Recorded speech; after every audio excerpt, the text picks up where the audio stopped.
আসসালামু আলাইকুম সম্মানিত ভিউয়ার্স, কেমন আছেন? আমি মোহাম্মদ জাকারিয়া, পল্লী চিকিৎসক, মোটিভেশন স্পিকার। আপনাদের সামনে স্বাস্থ্য বিষয়ে আলোচনা নিয়ে আসলাম। এক একদিন এক এক আলোচনা নিয়ে আসি।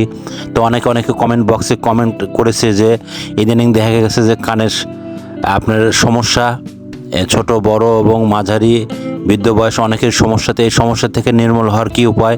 তো বন্ধুরা, আপনারা মনোযোগ সহকারে প্রথম থেকে শুরু করে শেষ পর্যন্ত অবশ্যই না টেনে শুনবেন। প্রথমে একটি লাইক দিবেন, সাবস্ক্রাইব করবেন, শেয়ার করবেন, নোটিফিকেশন অন করবেন, তাহলে ভিডিওটা আপনারা পাবেন। তাহলে মনোযোগ দিয়ে শুনুন আমরা কেন এই ধরনের এই সমস্যাগুলো হয়ে থাকে।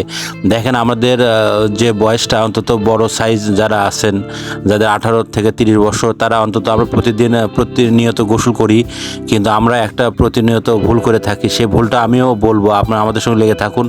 আরেকটা হচ্ছে যে আমরা কিন্তু শ্যাম্পু সাবান ব্যবহার করি, কিন্তু কানের কিন্তু কোনো যত্ন নেই। বন্ধুরা, আমরা কিন্তু কানের কোনো রকম যত্ন নিই না, কান কিন্তু অবহেলার মধ্যে থাকে। এই জন্যে আপনাদের মনোযোগ দিয়ে শুনতে হবে। তাহলে শুনুন, আমরা কিছুতে হলে কিন্তু আমরা কাঠি ব্যবহার করি, আমরা কিন্তু কটন ব্যবহার করি না।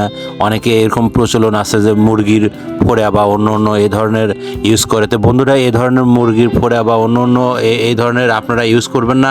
তা আমি যেটা বলতে চাই যে ধরনের বাচ্চাই হোক, আপনারা কখনো আরেকটা মারাত্মক ভুল করেন, সেটা হচ্ছে যে সরিষার তেল কানে কখনো দিবেন না। এই তেল কিন্তু খাওয়া বা মাথায় বিভিন্ন জায়গায় দেওয়া যায়, কিন্তু এটা কিন্তু কানে দেওয়ার জন্য না। কানে দিলে কিন্তু পরবর্তী ভালো হবে না। তাই আপনার প্রাথমিকভাবে স্বাস্থ্য, আপনার ডাক্তারের শরণাপন্ন হবেন, এবং তারপরে যদি কোনোভাবে ভালো না হয়, আপনারা আমাদের 100 বছর এই বিরাজ মেডিকেল আপনারা যোগাযোগ করবেন। আমাদের এই অক্লান্ত পরিশ্রম করে যাচ্ছে এই বিরাজ মেডিকেল। আমার দাদা ছিল মরহুম বিরাজ, উনি হোসেন, উনি ডাক্তার করতো ঘরে চড়ে। তারপর আমার বাবা ছিল জয়নাল আবেদিন বুলবুল, উনি ডাক্তার ছিল। তারপর আমার মা এবং আমরা এখনও বিদ্যমান, এখনও করতেছি। এখানে নবপ্রতিষ্ঠান বাচ্চা হতে শুরু করে বিভিন্ন এবং যৌন সমস্যা, গোপন সমস্যা, মেয়েদের সমস্যা, মাসিক সমস্যা, এলোমেলো সমস্যা এবং চোখের এবং ভুলভাল এবং ব্রেনের যত সমস্যা এবং অল এভরিথিং নিয়ে। আর যে টিপসটা আপনাদের দিলাম, এই টিপসটা আপনারা খেয়াল রাখবেন যেন কখনো কানের মধ্যে আপনারা এই সরিষা তেল না দেন। আপনারা সরাসরি আমাদের এখানে যোগাযোগ, আমাদের ইমো এবং হোয়াটসঅ্যাপ এবং কল নাম্বার দেওয়া আছে, এবং কুরিয়ার সার্ভিস এখানে সেবা দেওয়া হয়। সরাসরি না হলে আমাদের এই সরাসরি যোগাযোগ করবেন। তো বন্ধুরা, ভালো থাকবেন। Thank you. আবার আপনাদের সামনে ভিডিও নিয়ে আসবেন।